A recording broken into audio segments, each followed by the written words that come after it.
Ladies and gentlemen, joining us now is the all-time leader in completions, passing yards, passing touchdowns, and total yards in the Great Lakes Valley Conference, FCF quarterback QB TJ Edwards II. Thank you for joining us, TJ. Thanks for joining us. I got to let you know. Yes, sir. Thanks for having me. I saw some highlights from your sophomore year at Southwest Baptist, and I just want to ignore your running ability for a half a second because I honestly have to know, how far do you think you can throw the football? I'm shooting for the opposite, end zone, but I'll say I'm sure 80 for sure. 80? Yes, sir. 67 is the longest I've had in game, the longest in game throw I've had. So 67 is the longest in game throw, but I'm feeling 80 on a good day. You also seem to be a dual threat on offense. You have a 58-yard receiving touchdown to your career as well. How did that happen? Yes, sir. That came for the senior game, last game of the season. We played Lake Erie. We kind of put it in the playbook just because, again, it was my senior day. So he was just trying to do different kind of things with me that game. And we actually ran the game in the first quarter. My hands were kind of slippery. Same play when I caught it to throw the backwards pass. It slipped out my hand actually, and I had to follow. Damn. And I had to follow before it was a fumble in recovery. But then we ran it the second quarter. I guess they didn't see us line up in the same formation, so we ran it again and we executed. Yeah, that's a touchdown Tom Brady doesn't even have. So congratulations on having that. Speaking of Tom Brady, of course, it is Super Bowl Sunday, and we will talk about the FCF and all your college. But first, I got to know who you got. Do you have any crazy bets you throw out there? I'm going Patrick. I'm going Patrick Mahomes. I'm going the young bull. I feel like he'll definitely go back to back today. He's an amazing quarterback. So most definitely room for Patrick. But you can't count Tom Brady out. So I feel like it'll definitely be a good one of the best Super Bowls that we've had in a while for sure. I hope so. I need one. Most definitely. And no, I'll let you ask the next question. All right. So we want to know what led to your passion for football? Because obviously you're passionate. You keep fighting this new league, D2 college. You're leading your conference. Yes, sir. How did you get started in football? What drives you to keep going? What really drives this passion for football that you have right now? Texas. So, with Texas being a football state, I started playing and competing with everyone at the age of 3. So, I organized football at the age of 3.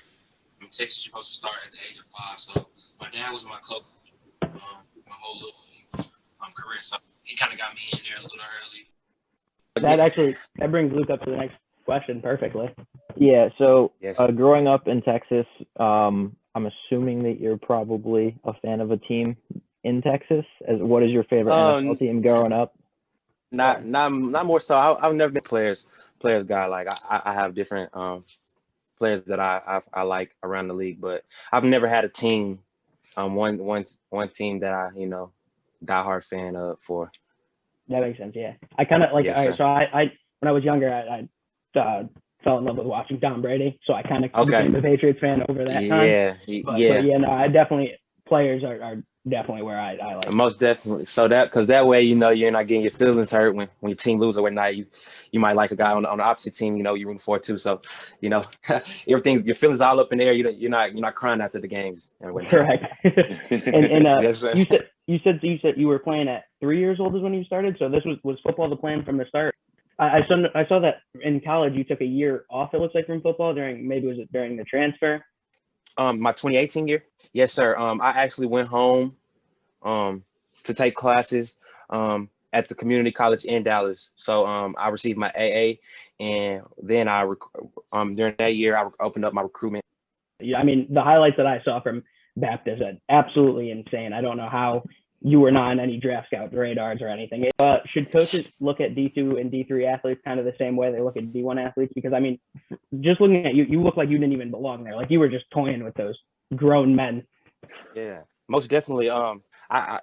There's good football on all levels. If you could play, you could play. There's guys who, situations are different than others. So I feel like there's good football on all types of levels, but The D2 level, there, if you check out, they just actually posted a fact about what's going on in the league right now in the Super Bowl, and there are more D2 players, D2 current playing players that's in the Super Bowl right now than there are Then D1. I forgot what college it was, but there's some. I think it was D2. Yeah, it's Missouri College of Science and Technology, I think, has more players than both Alabama and Ohio State.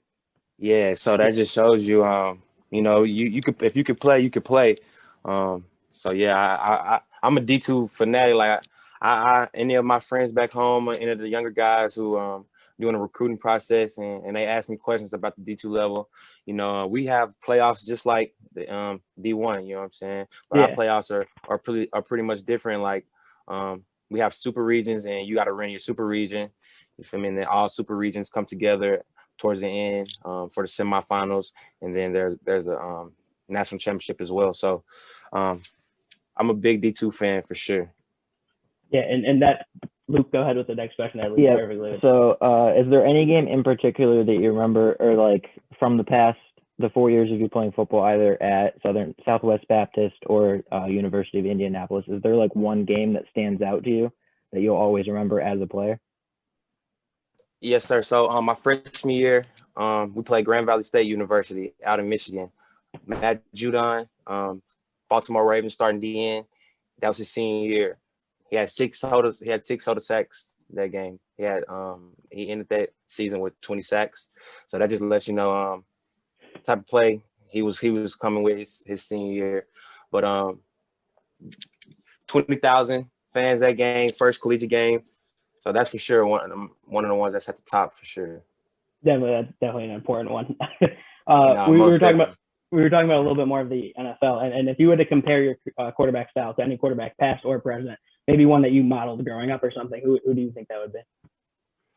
Russell Wilson has been one of my favorite quarterbacks growing up.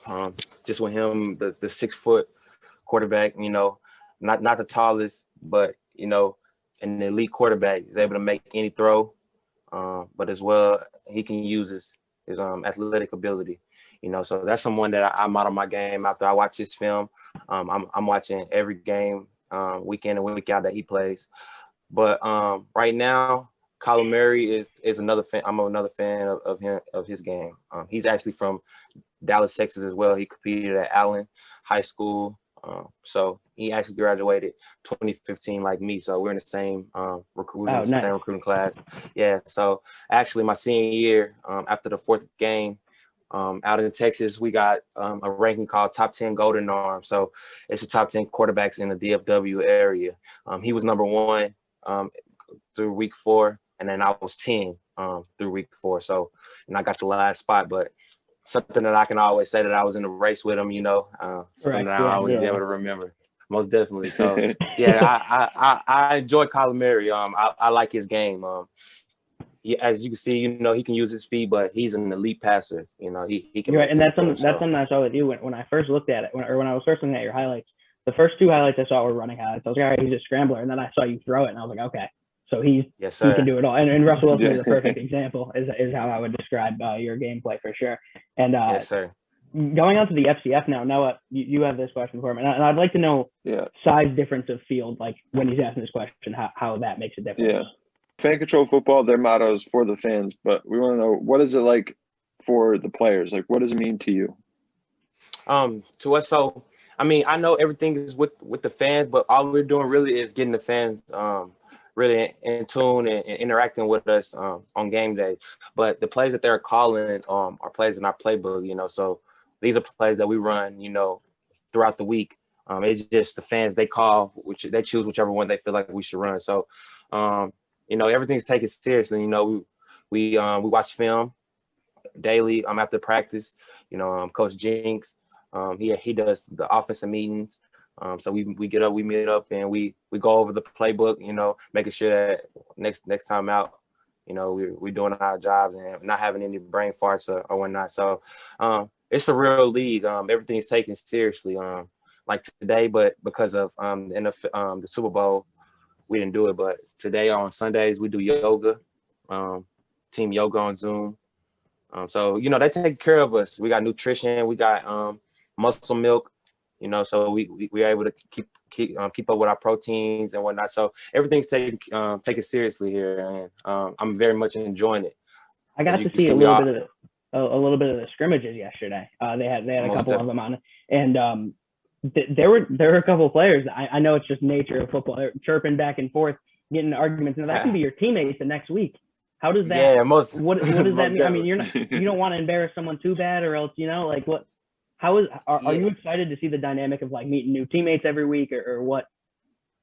Most definitely. But I'm most definitely I'm looking forward to playing with all the guys that are up here competing in the league. But my goal is to become a franchise player for a team. So I'm trying to take care of business and find a home and find a team where they believe in me, have trust in me, to help them win the championship. So that's kind of my goal right now. So that is the future for you right now. Is that? And are you someone that you look forward in the future? Or are you taking it week by week? I'm taking it week by week. You have to do that just with life, not just football. You have to do that with life. So I'm taking it really day by day. Trying to get better each day. Trying to become a better young man first, but a better football player as well. So we got guys, we got coaching staffs up here and people on FCF staff who've been a part of pro NFL leagues already. So NFL, CFL, XFL. So these are guys who already been where all of us are trying to go. So, I'm taking everything seriously, the whole process. It's exciting, man. We cannot personally wait for it. We already picked our teams. Fortunately, my team already has a quarterback. I would much rather have you than Johnny Manziel. No disrespect, Manziel. Yeah, most definitely. I take me over Johnny too as well. Yes, sir. How many quarterbacks do you think you can beat? You think you can beat out Cam Newton in the NFL? I put myself up against anybody. Each school I went to, I had the position battle. My freshman year, I had the position battle, and as well as going to UIndy. I showed up to UIndy during the second week of fall camp. So 2 weeks of fall camp, I didn't get to do the first week because due to my classes and everything, trying to get acclimated and situated through UIndy. So it kind of took me like a week to get everything taken care of, and then I first notification that I got that everything was taken care of, I took that same day flight up to UIndy. So it's nothing for me to position battle. I have full confidence in my game, and I know I can bring to the table. So put me up against anybody, and then just let me do my thing. Watch me do my thing. That's great. I asked that question because, like I said, I am a Patriots fan, and we could have used you this year, TJ. I mean, I don't know where our heads are at and why we haven't hit you up yet, but I'll get on that as soon as I can. I'll let them know. Yeah, tell Belichick, man, I'm young and I'm ready right now. I got you, man. I'll call up Belichick after this interview.